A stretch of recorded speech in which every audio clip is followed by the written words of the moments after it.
I've generated more than $5 million selling digital products, and I think most digital product funnels are built completely backwards. That $5 million does not include physical books, DVDs, card decks, supplements, memberships, or our core coaching offer. If you don't know me, I started off as an early Fiverr seller, completed more than 12,000 orders on the site, attended Fiverr's IPO, and during this time, I was building a fitness company with my wife that has served over 75,000 customers and generated multiple 8 figures in revenue, with digital products right at the center of it. Most people treat low-ticket products like the first rung of a value ladder. So you buy a $27 product, you ascend them to a $297 course, then a $997 program, and then finally into your high-ticket coaching offer. This looks great on a whiteboard, but it's not how people actually buy. In this video, I am going to break down the 5 things a low-ticket offer needs to sell like crazy, the 3 common Ascension strategies you should avoid, and the 2 paths customers actually take to ascend into coaching, and the economics of using front-end product revenue to offset your advertising costs. To start this off, I want to talk about what most people think digital products are for. You know, you've probably seen this a million times, which is that traditional value ladder, and it looks super good on paper, and I wish people behaved like this, but the reality is they don't.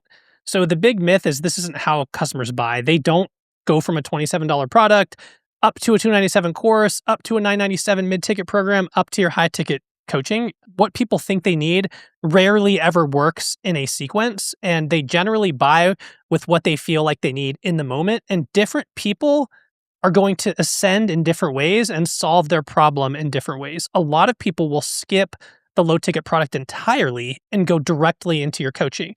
These are the best type of buyers, and I wish you could find people like this to just fill your funnel all the time. We need to look at low-ticket products as a way that we're making Ascension available to them. It's an easy way to find what you offer and ascend. Don't view this as you have to get every single product in front of them at every single step in order to make them ascend. So with that out of the way, let's go into the 3 big Ascension mistakes. And one thing to note here, if you're doing one of these and it's working, keep doing it. I'm just noting this off of patterns of testing across a lot of different low-ticket orders. And these are the things that I found create the biggest issues that a lot of people want to jump to in terms of how they use their low-ticket products. And I think that this comes from good intention. We want to give the person buying the best service possible. So when we do that, we want to ascend them as fast as possible. But a lot of times what happens when we do that is we're killing the customer experience in order to try to ascend faster. So that first mistake is the outbound dialing ascension immediately. A lot of times what happens with this is if you're selling a low ticket program, the setter or outbound dialer gets their number immediately after they purchase, and we're immediately dialing, trying to set them on a sales call. If your copy was good enough to feel like you can solve their needs and they trusted you enough to pull their credit card out and make a purchase, when you're calling them immediately after to say, hey, we want to book you on a coaching call, please talk to one of our reps that's going to send you into one-on-one coaching. This might leave a bad taste in their mouth because you're not even giving them a chance to use what they purchased from you. So they gave you your trust and you're essentially immediately pulling it away to try to ascend them into a higher ticket program to move up that traditional value ladder. Mistake number 2 is disguising a sales call as an onboarding call. So customers are going to want help implementing some of the products depending on what you offer. If you frame this as, hey, we want to help you use this program, be sure to book in your onboarding call, and they get on that onboarding call and your setter or sales rep pitches them a high ticket program, you're going to get a lot of bad reviews. You're going to have distrust. You're going to have refunds. You're going to have people accusing you of bait and switch. And it's not fun to deal with those. And I've even seen this happen with chargebacks as well, where someone went from being really happy they bought your product to this was a scam and I want my money back and they're just trying to sell me something else. And we all know, of course, it's not a scam. We know that, but they don't know that. And this is how customer behavior goes. So if you're disguising a sales call as an onboarding call, and I know the intentions are good here as well, you want to give the person the best service, the best program that you have. But if somebody feels bait and switched, that's another way to immediately axe the trust completely. So they don't trust you anymore. And this is what leads to those refunds. This is what leads to those chargebacks. This is what leads to negative reviews of people saying, I was baited into making another purchase. And it's crazy because they don't have to make another purchase. They can just say no, thank you on the call. But in terms of breaking that trust, you do risk doing long-term harm to your brand, even though you will get some people who will ascend in this way. Mistake number 3 is what we've touched on, which is forcing a value ladder. So I see this more often as a poor offer stack in a funnel. So you're trying to get the person to take your low ticket program, your mid ticket program, and book into your high ticket program all in one place. And it's misguided because there are better ways to improve your average order value. There are better ways to ascend them into coaching. And a lot of times when you're trying to do this, you're essentially trying to force them to buy in the pattern you want them to buy in, not present them a way to buy in a pattern they want to buy in. So those are the 3 Ascension mistakes. What I want to go into next is, before you're looking at Ascension, what your low ticket product must have, because if your low ticket program is not good, it doesn't matter how well planned out your Ascension model is. The low ticket program has to do these 5 things. I'm going to go through each 5 of these. The first is it has to solve a complete and narrow problem. You do not want this to be an appetizer or coaching light or coaching 1.0, where it's like, look at how much we're teasing you with how good we are, and it's going to be so good, you're going to want to ascend into coaching. If you give them an incomplete, you have to buy something else to get the result, it's not going to work well and it's not going to scale well. The next thing is it has to create a quick win. So if you're selling a low ticket program that has 500 steps in order to get to the desired outcome that you promise on the sales page, if it requires months to get there and it requires lots of hoops to jump through, this is not going to scale well as either. So you have to create a quick win where someone can do this within a couple days. Within the first 24 hours is ideal, but if you can get quick wins in the first week, you're going to encourage more consumption. The next one is earning their time. I think a lot of people view the initial transaction as the purchase, but the time and effort the customer commits to using the product is far more valuable than $27 in your pocket upfront. So you need to do something that's going to be easy enough to go through.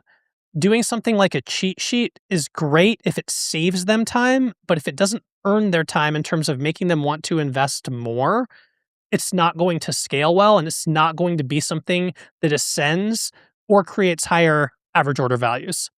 The next one is your methodology. This is the spot where you want to showcase what you do is different. You want to showcase that your product understands how your customer thinks. You want to showcase how your product is different. You want to showcase how your approach is different, why what you do is different than anything else that they've ever tried before. And the final thing, which is number 5, is you have to reveal the next constraint. So as they make progress and go through this, you need to show them, whether it's customization, whether it's accountability, whether it's feedback, whether it's getting the result faster, you need to show them what constraint is there when they're using that product. Using a fitness example, if you're trying to go through and adjust macros and workouts on your own, it will be faster and easier, and you'll have more accountability, and you're getting real-time feedback when you work with a coach. When you make them see that from within your low-ticket program, they're going to be much more likely to book than if you have a setter dial them outbound right after they make that purchase. And the last thing, and this is important, and so many people want to reverse this, your low ticket product, if it's actually going to be great and it's actually going to scale, needs to create progress first and a demand for additional help or more second, and not the other way around.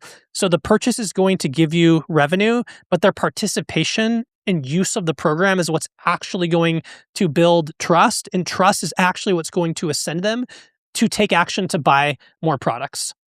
So I want to show you this little visual because there's a couple different journeys that are common when it comes to getting your low ticket product out there. And this is especially true with ads. Some of your customers buy and they use the product. Some of them will see the ad for the product and they will use that more of an awareness ad where they're not even going to buy the product, but they're going to go research you. So they're going to go look at your videos. They're going to go look if you have a podcast. They're going to go read your reviews and testimonials, and then end up self-booking into a high-ticket program. So this path 1 right here, this is one where people are low-ticket buyers, and I'm going to show you a couple examples below where you can see how people ascend like this and what the paths usually look like. But as a brief overview, that first path is where they see your low ticket ad, they buy your product, they use the course content. Because they like your course content, they're going to want more. When people find things they like, they keep looking at it. They don't go look for different things with it. They're going to watch your YouTube videos. They're going to open the emails, which we're going to get into. They're going to see those initial quick results. They're going to watch testimonials and they're going to self-book a call. And they're going to be so proud because it was their idea. They did this and they're like, You know what? I'm going to book a call. This is my idea. I'm going to get on this. it wasn't forced. It was just through having a good system that allows them to work through that ecosystem to get it. Now, this path too is more frustrating in terms of looking at front-end cash return, because this is a longer buying cycle that can be anywhere from, honestly, 2 weeks to 2 months or more. Someone sees your low ticket ad, they might say, oh, I've never heard of this brand before. I'm going to go look them up on YouTube. I'm going to go look up their podcast. I'm going to go look up their reviews. And after they've consumed enough, and what enough means is different for different people. So once they've consumed enough, they're going to self-book the call and they're going to buy. So these are two paths that are both going to get returns, but they're in different ways and different types of buyers. So the one thing to note is that some people are going to skip the inexpensive product entirely. Some people want to go direct for the highest quality, the most premium offer that you have. So keep in mind those two paths. The ad is doing the same thing. It's introducing them to the brand. You're oddly using this as a top of funnel awareness ad where you can still make revenue off of. But the goal isn't just necessarily low ticket sales. And when you're running a coaching offer, it becomes even more important because you need that awareness. You need that introduction. You can't control how people do their own research and their own buying process, but you can control what they see at your top of funnel. Because there's two main roads that we talked about, and it's that self-research where somebody wants to go and research everything on their own before they spend a penny. So if you think of the self-research Ascension as a person buying a car, they're going to go watch every single YouTube video. They're going to know every single feature about the car. They're going to know every single interior, exterior option. So by the time they walk into the dealership, they've already determined they're ready to buy. It had nothing to do with being outbound dialed to get them to do that. The other type is a product-driven Ascension, where essentially the person wants to try what you offer and they say, hey, I'm going to exchange a little bit of money with you, and I want to see that you prove the value is there for me. With this, there is still usually research involved, but there's an exchange of money up front to say, hey, I want to test this out first, and then I want to see. So I want to walk through a couple examples that were real customers and what the buying cycle typically looks like. So for this one first, this was a self-research Ascension first. So this customer saw an advertisement for a $27 product right here on June 14th. They clicked and booked a coaching call and bought on July 1st. So we had about a 2-week sales cycle here. But what's interesting is in between when they saw the initial ad and when they booked and bought, they saw the ad right here. So this tracked. They went to the checkout page. They saw the ad again, went to the checkout page again, and then they went in and searched for a branded keyword. So this is a branded keyword campaign right here. They went and searched out and landed on a coaching page. Then they went to the home page. Then they went to a different coaching page. And then they went to the podcast page. And then they went to the about page. Then they went back to the coaching page via another branded search. And then they applied, they booked, and they bought. So the initial ad was just for a $27 product, and this person bought within 2 weeks of researching a $4,500 purchase for coaching. That's a research-driven. So this next one we're going to look at is a product-driven Ascension. So this is a customer who purchased a $27 product. They came back and used the product because that's important. You have to get them to use the product. They bought this initial product on July 4th, and they bought the coaching 10 days later on July 14th. So a 10-day sales cycle with somebody buying a $27 front-end product with a $27 order bump, so a $54 order value. They didn't book off of the thank you page. They immediately went into the actual course. And if you look down here, they went in and used this. They logged in. They accessed it. They logged in again. They logged in again. They logged in again. They logged in again. They went back to their course. So they came in and used this multiple times, and then through one of the modules in the course, they decided, I'm ready to take the next step. I'm ready to book a coaching call. They self-booked. It was not through somebody pushing them to book. This is important because people do this at different speeds. And so in this case, we have two different buyers, both ended the same outcome, which was buying a higher ticket program, but one of them consumed course content for 10 days. The other one researched for 2 weeks. Which one's better? I don't know. I mean, I guess the second one right here, she technically spent $54 more because she bought the low ticket program first. But if you don't have options to do both of these, your only option is to say, hey, this has to work immediately. I have to sell a coaching package within 5 days or else I'm losing money. You want to look at your model because that is a model problem. And that's what so many people try to do with low ticket. And they just want to push this, I need to get to X set revenue amount within X set time. And that doesn't work. You have to give people different ascension paths because people behave differently in terms of how they buy. So next I want to talk about how we do this because we have these two different types and we want to build what I call an ascension catch net. So the purpose of this is to give catch points to catch people in the net. I know I mentioned we don't want to be outbound dialing right away, but the reality is we do want to give people a chance to book in as many spots as they can. A lot of times people might just not know you have a higher ticket offer. Some people see the low ticket ad, they go research and click 5,000 links and read every review that you have. Some people buy the $27 product because they think it sounds like it will solve their problem right away. Don't assume they're going to say, You know what? No, I'm going to go look on their website and look at every page and see if they have something more expensive. so you got to let them know. Let them know what you have. And here are 5 ways you can do this. So thank you page. This is the first spot. So I recommend 1 to 2 order bumps and upsells, and then that redirects to a thank you page that has an option to book a call. And the way to position this is not that you need a call in order to do this. The way to position it is more as, oh, hey, and by the way, if you want this result faster, if you want it easier, if you want it done for you, those are different ways you can position it. It's more, hey, congratulations on taking the step. You can access this course down below. Oh, and by the way, just so you know, if you are interested in getting this done for you, if you are interested in getting the results faster, apply to join our program and we can discuss what this would look like to get this done for you, to work with you one-on-one, to work with a coach, whatever you want to say. The second one is your follow-up sequence. So you need to have an email sequence that does one thing primarily first, which is get them to use what they actually bought. Like, don't just send 15 emails in the first 3 days being like, hey, book a call. Hey, book a coaching call. Hey, book a coaching call. Send an email sequence that says like, hey, I want to make sure you got in and got everything set up. You want to get them using the material. Hey, just want to make sure you saw in lesson 2, there are some cheat sheets for you that you can use. You want to use these sequences to overcome objections they might have from upcoming parts of the course, but also making it known occasionally that you do have support. So, hey, and by the way, if you need help with this and want more hands-on attention, make sure to apply below. Here's a link to work directly with us. The third catch point is community calls. So inside your low ticket community, it's really easy to do this if you're using Go High Level. Just have a weekly call or a monthly call.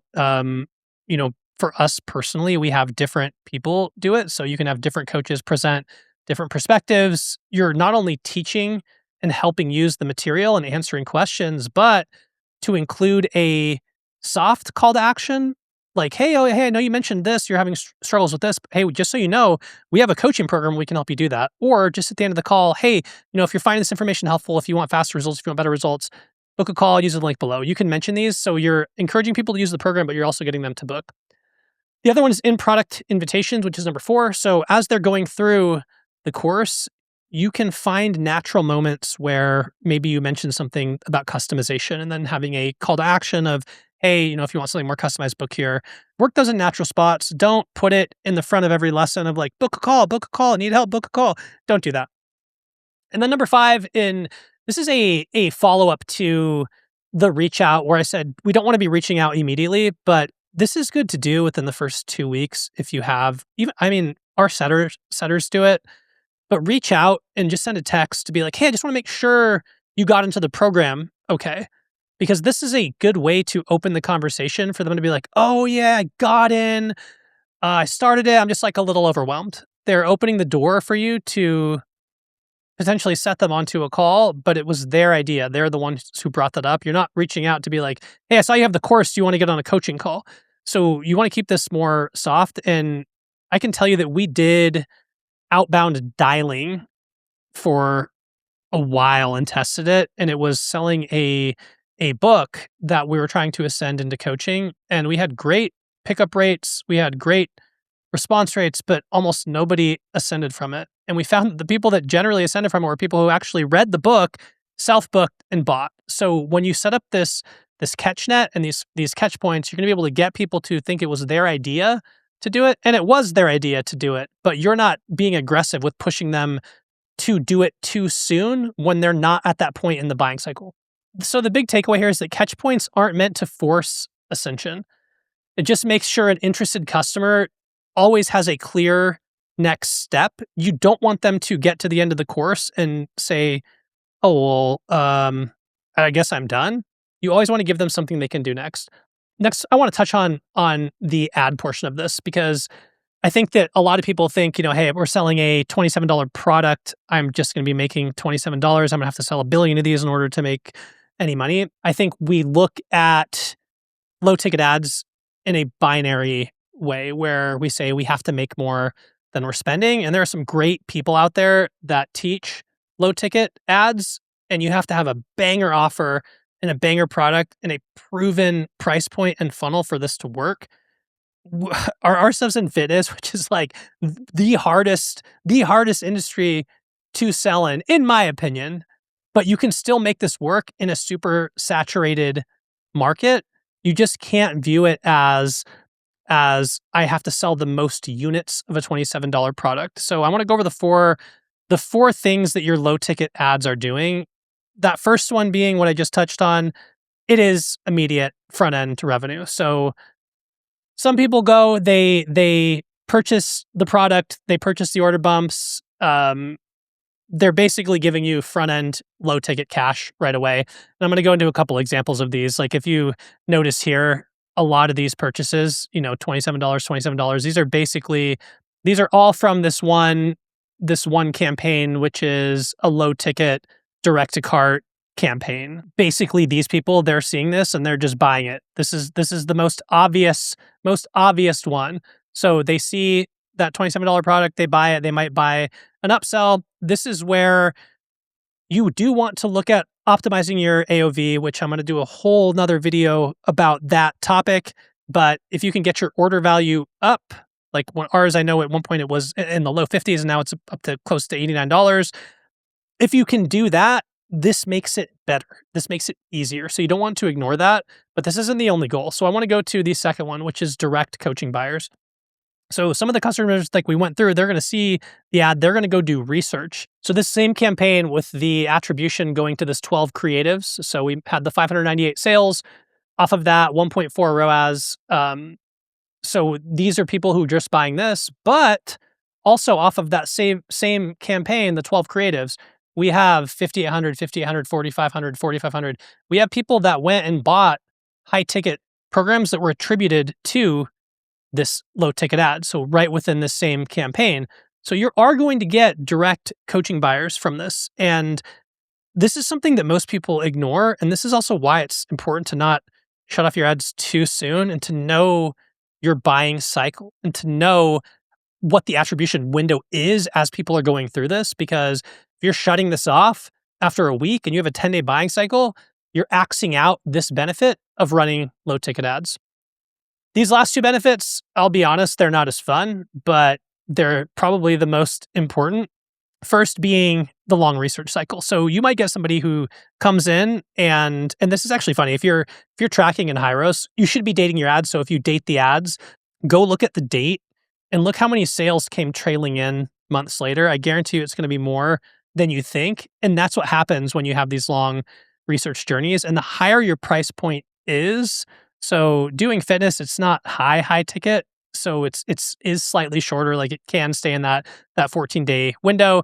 But if you're selling something for $50,000 or $30,000 or $100,000, you're generally going to have a longer research journey. So you want to make sure if you're selling a low ticket product and it's doing well enough, and well enough is going to be dependent on your exact numbers and your marketing efficiency ratio, which is what I like to look at when we're looking at the low ticket, because we're kind of doing a blended CAC in here. You can't necessarily just do like low ticket and high ticket separate. That does muddy the water a little bit, but that kind of goes into this next one, which is the front end cost recovery. So your front end revenue for the low ticket is offsetting your ad cost. And I'm going to show you what I mean by that in this next portion here.